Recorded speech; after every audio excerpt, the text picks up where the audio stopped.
Hello and welcome to the Video Game Sage. I've been playing Nintendo games since the original NES came out.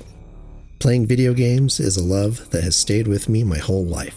I've shared it with my family, and it led me to create this channel in my 40s so I could share some of that love. As a huge Nintendo fan, the release of the Switch 2 is a major event. The original Switch is the primary system that my family plays video games on, and once we had the Switch 2, we spent a lot of time testing different games. The backwards compatibility is remarkable, and I've noticed a lot of interesting differences in how the Switch 2 handles older games. In this series, we'll be going over those differences. We'll go over individual games as well as a few franchises. You may expect me to go over certain kinds of games, but hopefully I have a few surprises for you. In this session, we take a quick look at one of the best games ever made on Switch or any other system, Metroid Dread, released in 2021. Metroid Dread is the fifth game in the mainline Metroid series, developed by Mercury Steam in association with Nintendo. When Nintendo announced it, it was a huge surprise.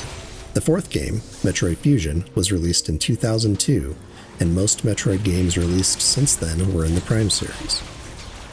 There had been rumors of a sequel to Fusion, named Metroid Dread, for the Nintendo DS, but when that game never appeared, most people thought that was it, and the first-person Prime series would be how the series progressed, if it progressed at all. Nobody expected a new game with 2D gameplay. That it was developed by Mercury Steam was a huge surprise as well, despite their previous work being a decently well-received remake of Metroid 2 on the 3DS. Perhaps the biggest surprise of all was just how good the game was. Its fast-paced, silky smooth gameplay and incredible graphics led it to winning many awards that year. The game already runs at a beautifully fluid 60 frames per second with snappy, split-second gameplay. Does playing it on Switch 2 improve anything? Is there even anything to improve? Let's find out.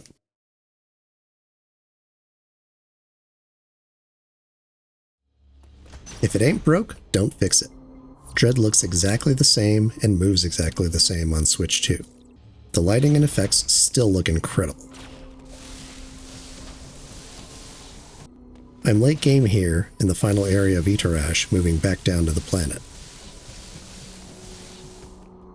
I would have taken on the final boss to show that off, but Raven Beak is a very difficult battle and I haven't played the game in a few years.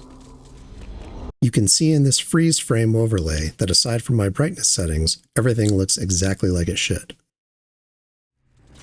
Down in Hanubia, everything still looks great. The game moves so quickly with such silky smooth fluidity that it's difficult to capture really great side-by-side footage. But what really stands out is how there is no difference in that fluidity.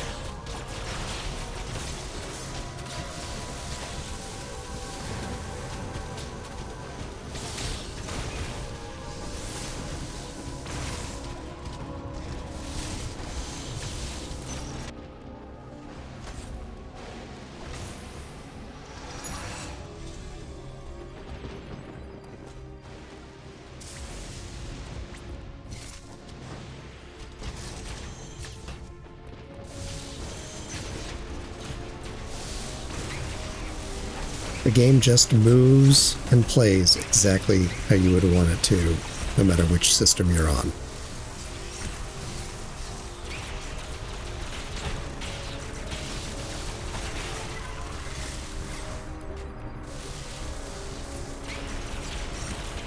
I managed to get a great side-by-side of the Shine Spark, and it still looks incredible.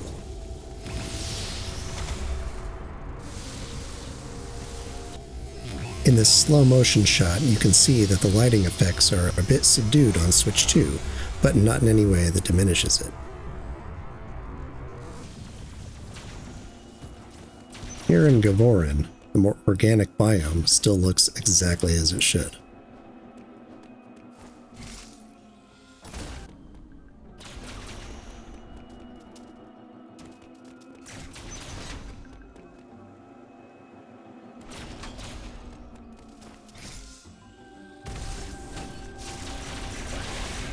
The greens and the light rays all come in just the way they were intended.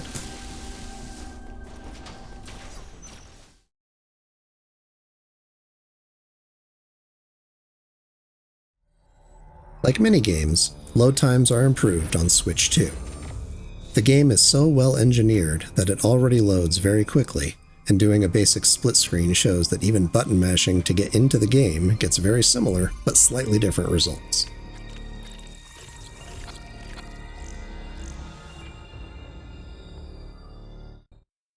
The actual load screen with hints does load 3 seconds faster, if you're counting, that sort of thing.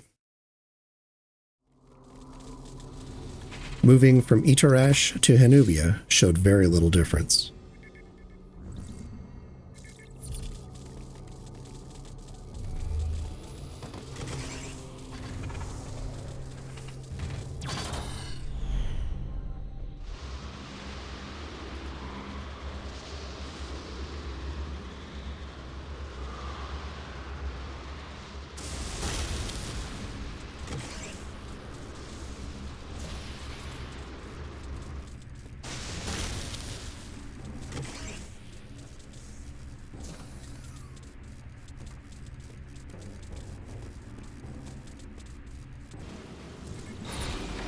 Moving from Hanubia to Kavorin took just a little bit longer.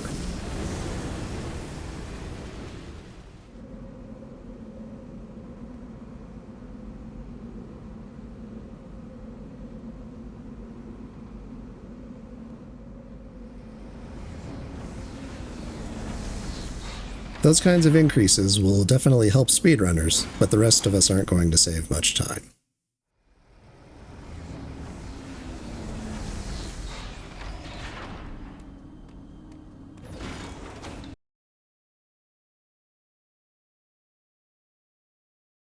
Metroid Dread is one of the best games of all time.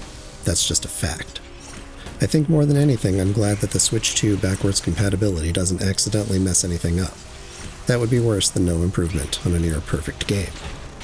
This is one of the Nintendo-released games that does not currently feature any sort of Switch 2 upgrade patch, and while I think this video shows it doesn't need one, I do think it deserves it. One of the best games ever made deserves to look its absolute best on the latest hardware. While we're at it, I wouldn't mind a Switch port of the 3DS Metroid 2 remake, as I wasn't able to play that back then. And with that, we'll close the book on this comparison. Thank you for spending some time with me today. If you've enjoyed this video, please hit that like button and give us a subscribe. Click that notification bell so you don't miss any other comparison videos and so you can keep up with my Sage Journey series playing through great games. Until next time, Sage out.